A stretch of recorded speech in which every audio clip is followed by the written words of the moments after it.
Est-il vraiment possible d'apprendre à lire le latin sans dictionnaire en un seul été? Et surtout, est-il possible de tenir ce rythme soutenu sans s'effondrer de découragement au bout de 3 semaines, comme c'est malheureusement le cas pour la plupart des étudiants trop pressés? C'est exactement le défi que s'est lancé cette année un de mes étudiants que nous allons appeler Luc. Et je dois vous dire que sa méthode m'a vraiment impressionné. Pas seulement par sa rapidité, mais surtout par son intelligence stratégique. D'habitude, je me méfie comme de la peste des rythmes d'apprentissage trop intensifs. J'ai vu trop d'étudiants se brûler les ailes en voulant aller trop vite. J'avais même fait une vidéo complète sur ce piège que vous pouvez visionner en cliquant quelque part au-dessus de ma tête. Mais ce qui est intéressant dans le cas de Luc, c'est qu'il a réussi là où beaucoup échouent.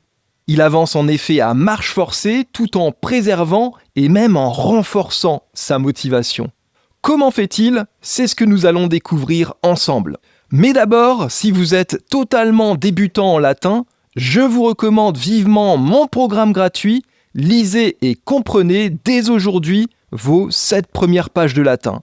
Dès aujourd'hui, je vous envoie dans votre boîte mail tout ce qu'il vous faut en termes de grammaire, en termes de vocabulaire, pour que vous puissiez lire sans difficulté vos 7 premières pages de latin.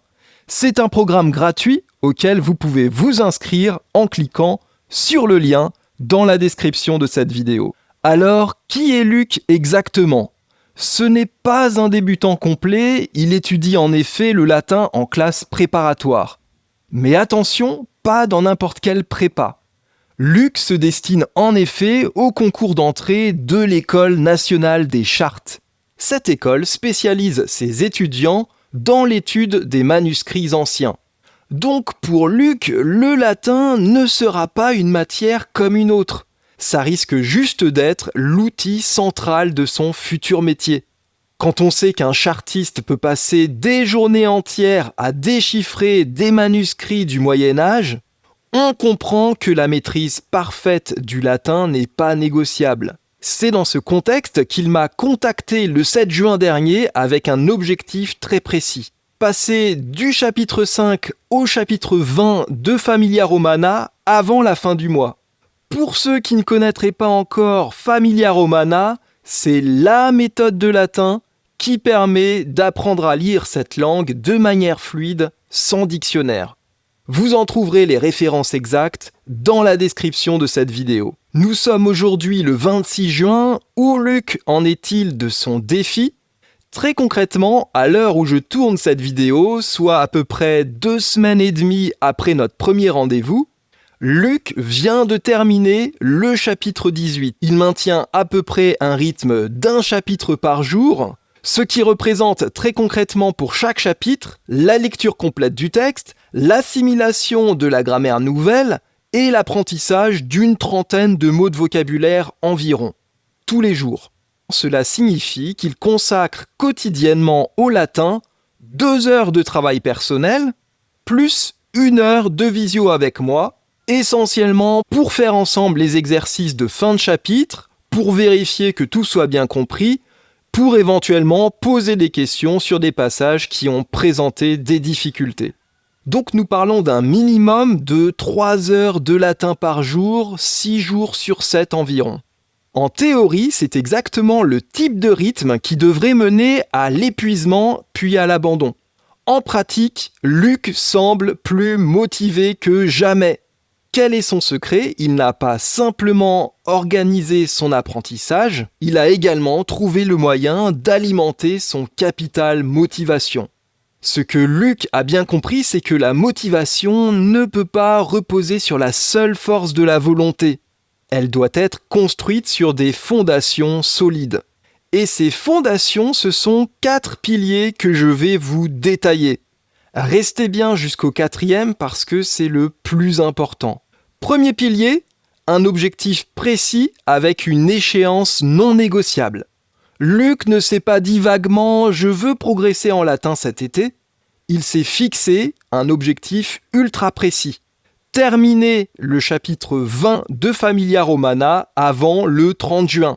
C'est mesurable, c'est daté, c'est clair, pas de flou artistique qui permettrait de reporter ou de négocier avec soi-même. Le deuxième pilier, c'est un rythme quotidien, mathématiquement défini à partir de son objectif. 1 chapitre par jour, 2 heures de travail personnel, 1 heure de visio avec moi. Pas d'improvisation, pas de « je verrai selon mon humeur ». Non, une régularité à toute épreuve. Le troisième pilier, c'est d'avoir quelqu'un à qui rendre compte de l'avancement de son travail. Luc sait que chaque matin, il doit me rendre compte de ses progrès. Et il sait aussi que s'il n'a rien fichu, je vais lui tirer les oreilles. C'est cette pression, cette obligation de résultat quotidien qui empêche la procrastination et maintient la discipline. Alors, vous n'avez pas besoin forcément de professeur pour cela. Un ami, un parent, un camarade d'études, même s'ils ne connaissent pas le latin ou le grec, peuvent parfaitement jouer ce rôle. L'important, c'est de ne pas rester seul face à un défi aussi intense. Le quatrième pilier, c'est une récompense qui soit motivante. Et c'est là que la stratégie de Luc est vraiment brillante. Sa récompense, c'est un stage de 15 jours au Vivarium Novum, pas très loin de Rome. Pour ceux qui ne connaissent pas le Vivarium Novum, c'est juste la terre promise des latinistes.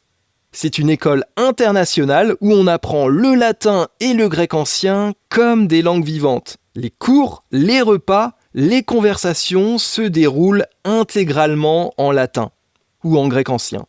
Mais voici le point crucial, ce stage n'est accessible qu'aux étudiants qui maîtrisent les 20 premiers chapitres de Familia Romana.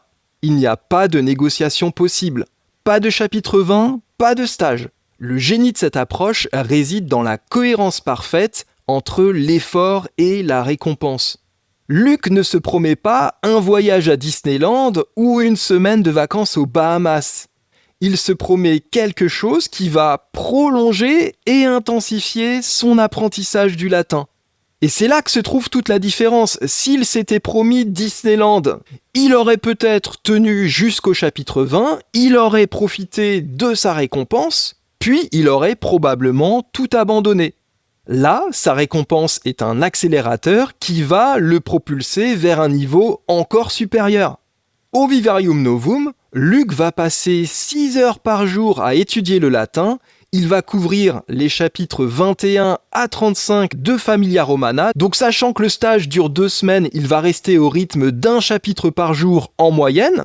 Et surtout, il va vivre une expérience d'immersion totale avec des passionnés du latin venus du monde entier. Je vous garantis qu'il va même finir par rêver en latin la nuit. Et à la fin de son stage, il n'aura pas simplement atteint un niveau intermédiaire qui lui permettra de lire un certain nombre de textes authentiques directement dans la langue, il aura constitué un réseau international d'amis latinistes, il aura vécu une expérience inoubliable, et surtout, il repartira avec une motivation décuplée pour affronter son année de préparation au concours d'entrée à l'école des chartes. C'est ça, une récompense intelligente. C'est une récompense qui ne vous détourne pas de votre objectif, mais qui vous propulse encore plus loin. Alors bien sûr, nous ne pouvons pas tous nous offrir un stage au Vivarium Novum. Personnellement, je n'ai jamais eu l'occasion d'y aller. Mais la beauté de cette méthode, c'est qu'elle est transposable. Ce qui compte, ce ne sont pas les détails spécifiques de la situation de Luc, c'est plutôt la structure qu'il a mise en place que vous pouvez parfaitement adapter à votre situation personnelle. Ce qu'il vous faut, c'est définir un objectif précis à atteindre avant une date précise, c'est définir en fonction de cet objectif un rythme de travail lui aussi très précis, c'est trouver quelqu'un à qui rendre compte très régulièrement de l'avancée de vos efforts, et c'est aussi vous fixer une récompense qui soit cohérente avec votre apprentissage et qui vous motive à aller plus loin. Alors ça n'a pas besoin d'être un stage au Vivarium Novum, ça peut être l'achat du prochain livre que vous lirez une fois que vous aurez fini Familia Romana, ou ça peut être l'inscription à un cours de latin avancé, c'est à vous de voir ce qui pourrait être adapté à votre situation. Ce qui compte, c'est de comprendre que la motivation ne tombe pas du ciel, elle se construit, elle s'organise, elle se structure. Et quand elle est bien en place, elle pourra vous porter vers des sommets que vous n'auriez jamais imaginé atteindre. Pour maintenir un effort intense, il faut créer un système qui nous porte, qui nous tire vers le haut, même quand notre énergie personnelle faiblit. C'est exactement ce que Luc a réussi à faire et c'est exactement ce que vous pouvez faire, que vous appreniez le latin, le grec ancien ou n'importe quelle autre discipline exigeante. J'espère que cette vidéo vous a plu, j'espère qu'elle vous a intéressé et surtout qu'elle vous a donné envie, pourquoi pas, de repenser votre apprentissage du latin ou du grec. Si c'est le cas, merci de mettre un petit pouce vers le haut, merci également de vous abonner à la chaîne, et puis dites-moi en commentaire quelle stratégie vous utilisez actuellement pour progresser en latin ou en grec. Je vous en remercie d'avance, à bientôt.